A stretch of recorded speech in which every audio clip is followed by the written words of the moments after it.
आज का दिन निश्चित रूप से एक ऐतिहासिक शुरुआत का दिन है। आप सब लोग अलग अलग राज्यों से, असम से, कर्नाटक से, तमिलनाडु से, तेलंगाना से, उत्तर प्रदेश, बिहार, हर जगह से आज यहाँ मौजूद हैं। मैं विशेष रूप से धन्यवाद देना चाहता हूँ अनिल जी का।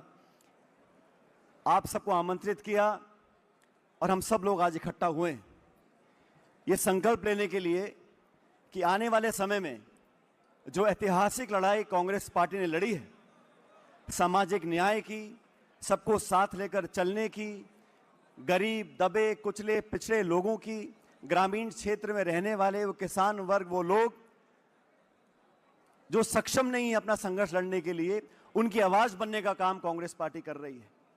मैं विशेष रूप से धन्यवाद देना चाहता हूं राहुल गांधी जी का। जब उन्होंने देश में तकरार देखी, टकराव देखा, तो भारत जोड़ने के लिए भारत जोड़ो यात्रा निकाली, कन्याकुमारी से कश्मीर तक लोगों को जोड़ने का काम किया। लेकिन उस समय उन्होंने पुरजोर तरीके से एक मांग रखी थी कि हमारे जो पिछड़े वर्ग के लोग हैं उनकी पहचान हो, उनकी गिनती हो।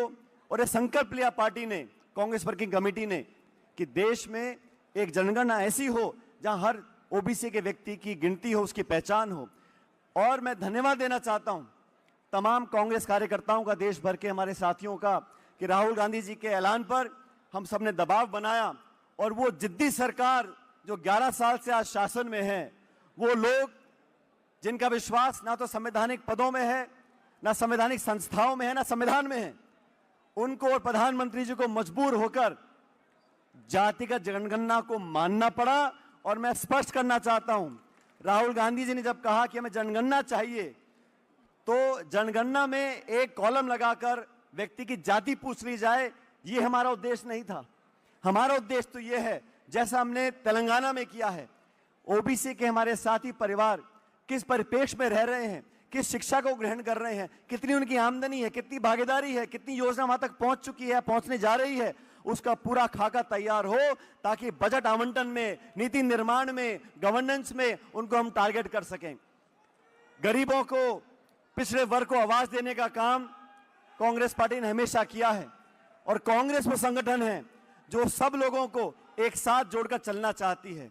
आज इस अधिवेशन के माध्यम से पूरे देश भर के कांग्रेस के कार्यकर्ता, कांग्रेस नेता इकट्ठा हुए हैं। अभी खड़गे साहब यहां पर आएंगे, राहुल जी भी यहां पर आएंगे। और एक संदेश हमें लेकर जाना है साथियों, इस देश में आज जो लोग शासन कर रहे हैं, उन्होंने जाति, धर्म, बिरादरी, समुदाय के नाम पर लोगों को बांटने का काम किया है। हम लोग जोड़ने का काम करते हैं। पूरे देश में जो आज पिछड़ा वर्ग है, सब लोग साथ आए, आने वाली पीढ़ी को शिक्षा मिले, रोजगार मिले, अवसर मिले, वो पायदान मिले कि अपनी प्रतिभाओं को वो प्रदर्शित कर सकें। इस बात का संघर्ष कांग्रेस पार्टी कर रही है।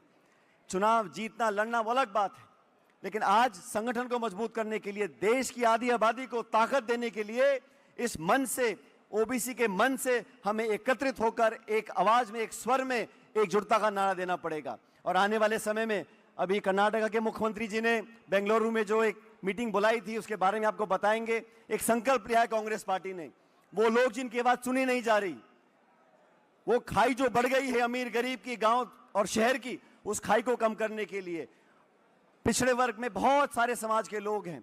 देश भर में जनगणना में आखिरी आंकड़े सामने आएंगे, लेकिन आधी से ज्यादा आबादी आज पिछड़ा वर्ग की है। उनको संगठित करें, उनको सम्मिलित करें, उनको संयोजित कर कर आगे बढ़ने का काम कांग्रेस पार्टी ने बीड़ा उठाया है। और राहुल गांधी जी ने तमाम कठिनाइयों के बावजूद, तमाम आपत्तियों के बावजूद ओबीसी, पिछड़ा, किसान, गरीब के बारे में उठाने का काम किया है। मैं इस मंच से सादर धन्यवाद देना चाहता हूं राहुल गांधी जी का, कि ओबीसी ने पहले भी यहां पर कार्यक्रम किए, लेकिन अनिल जी को, तमाम नेताओं को जो प्रोत्साहन मिला, इतना बड़ा आयोजन पूरे देश में, आज पूरे देश की निगाह आज दिल्ली पे है, वो राहुल गांधी जी की प्रेरणा से है और खड़गे जी के सानिध्य से है। मैं बहुत बहुत धन्यवाद देना चाहता हूं और आप सब लोगों को यहां पर आने का बहुत बहुत साधुवाद देता हूं। बहुत बहुत शुक्रिया। जय हिंद।